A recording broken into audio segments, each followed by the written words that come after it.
ఓం నమ శివాయ శ్రీమాత్రే నమః. మిత్రులకి శ్రేభిలాషులకి అలాగే నన్ను ఇంతగా ఆదరిస్తున్న యూట్యూబ్ ప్రేక్షకులందరికీ కూడా పేరు పేరు ధన్యవాదాలు.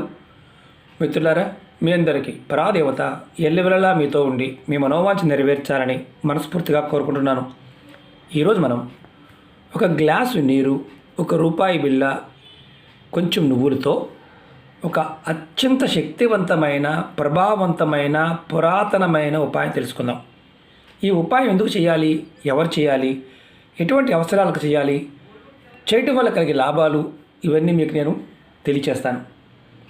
మనం దేవతారాధన చేస్తూ ఉంటాం. మనం అందరి దేవుళ్ళ కంటే త్వరగా ప్రసన్నమయ్యే దేవుడు శివభగవానుడు. శివభగవానుడు త్వరగా ప్రసన్నత చెందుతాడు.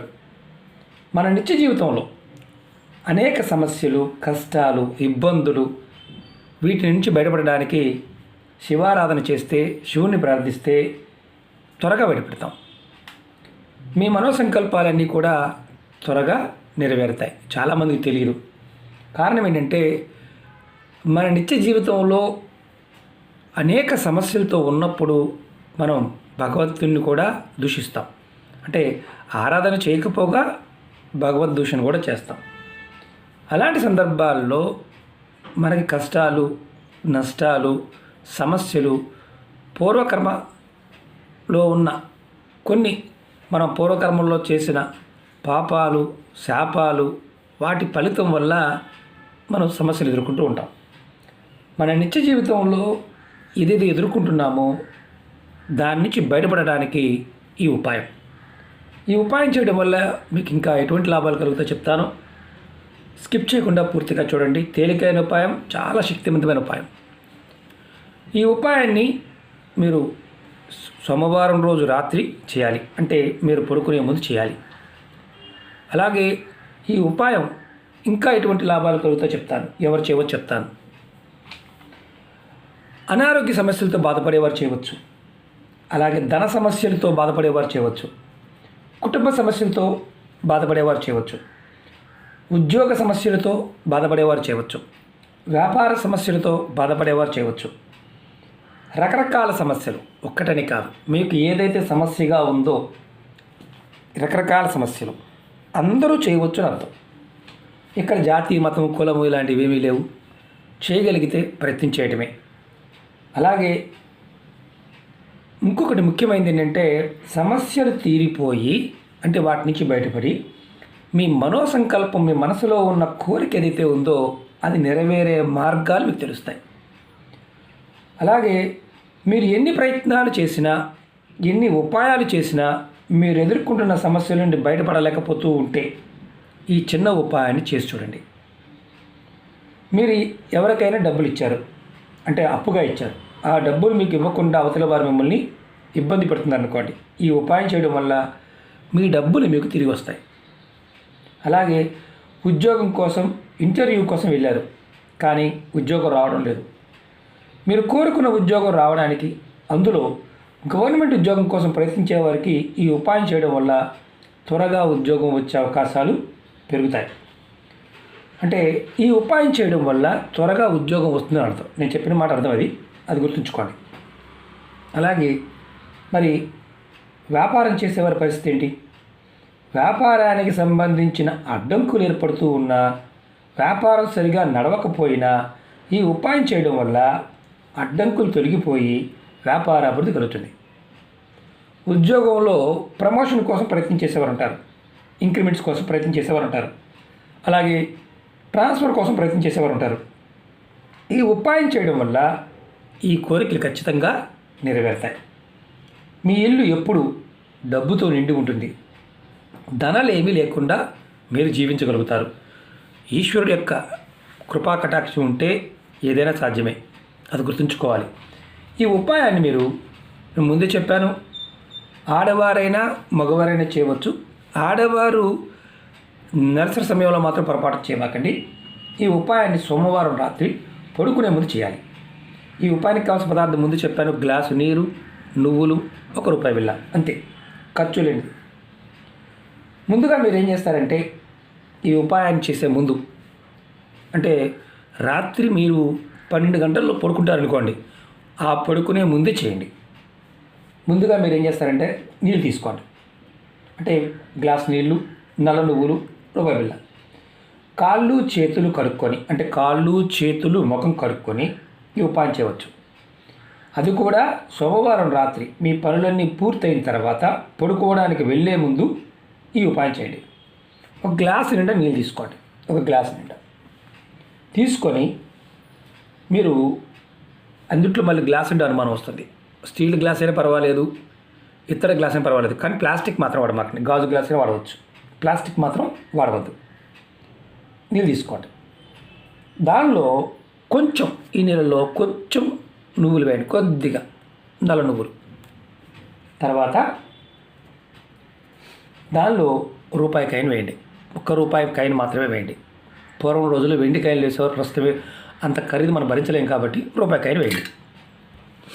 వేసిన తర్వాత మీరు ఇప్పుడు చేయవలసింది ఏంటంటే ఈ గ్లాసుని మీ దేవుడి గదిలో లేదా మీరు పూజ చేసే ప్రదేశంలో ఉత్తర దిక్కు వైపు పెట్టండి.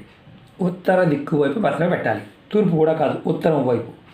తర్వాత మీ మనసులో సమస్యలు, కోరికలు ఏదైతే ఉన్నాయో అన్నీ చెప్పుకోండి. తర్వాత ఈ మంత్రాన్ని మనసులో 11 సార్లు తలుచుకోండి. 11 సార్లు.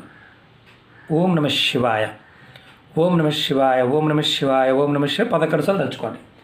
తర్వాత మీరు పడుకోవడానికి వెళ్ళండి. ఉదయం నిద్రలేచిన తర్వాత మీ స్నానాది కార్యక్రమాలన్నీ ముగించుకున్న తర్వాత, మళ్ళీ చెప్తున్నాను, స్నానాది కార్యక్రమాలు ముగించుకున్న తర్వాత ఈ గ్లాసులో ఉన్న నీళ్ళని రావి చెట్టు మొదల్లో పోయండి.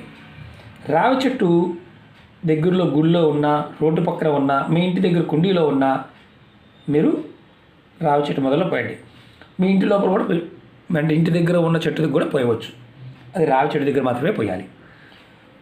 తర్వాత రావి చెట్టుకి నమస్కారం చేసుకోండి, ఇంట్లోకి వచ్చేయండి. ఈ ఉపాయాన్ని మీరు 7 సోమవారాలు చేయాలి. మాకు రావి చెట్టు లేదు గురువు గారు, మరి మా పరిస్థితి ఏంటి? చేయమాకండి.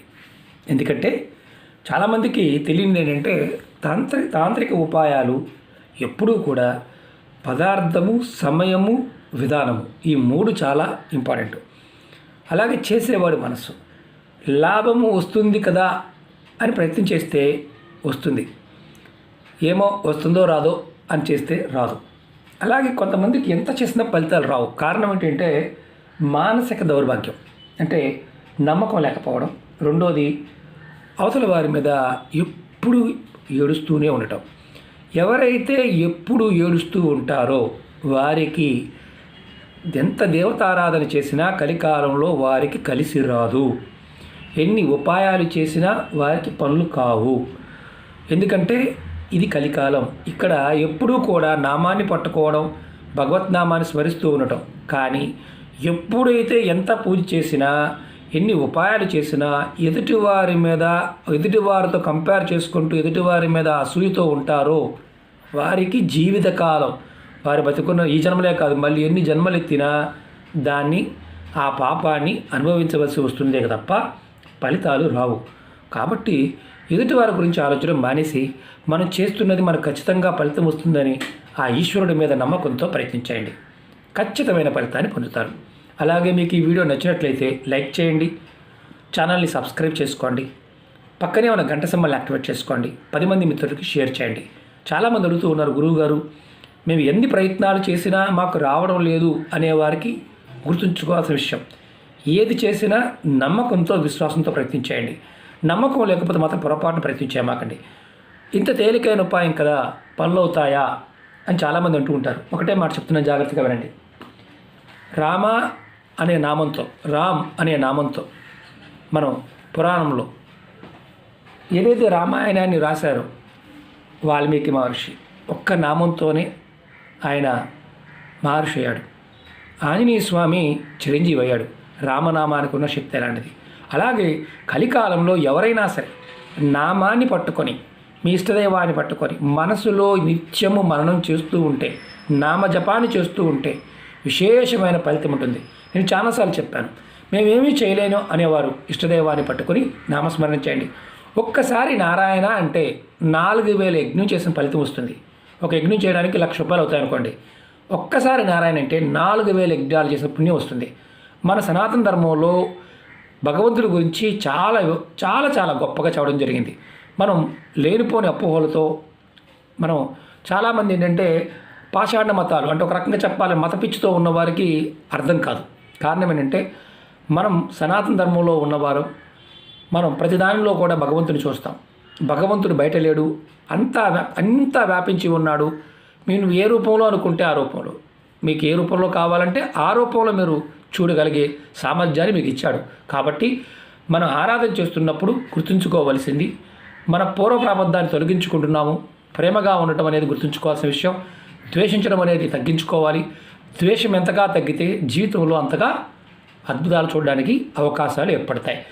ఎప్పుడు ద్వేషంతో ఉన్నామా అంతే.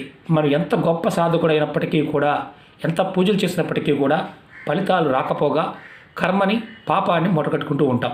కాబట్టి ఈ చిన్న విషయాన్ని మనం గుర్తించగలిగితే ఖచ్చితంగా ప్రతిదీ కూడా ప్రకృతి మనకు సహాయం చేస్తుంది. మనం ఎప్పుడూ కూడా తీసుకోవడానికి సిద్ధంగా ఉంటాం, అలాగే ఇవ్వడానికి సిద్ధంగా ఉంటుంది. పట్టుకోవడం చేత కావాలి, అది గుర్తుంచుకోండి. ఓకే మిత్రులారా, ఓం నమః శివాయ, శ్రీమాత్రే నమః.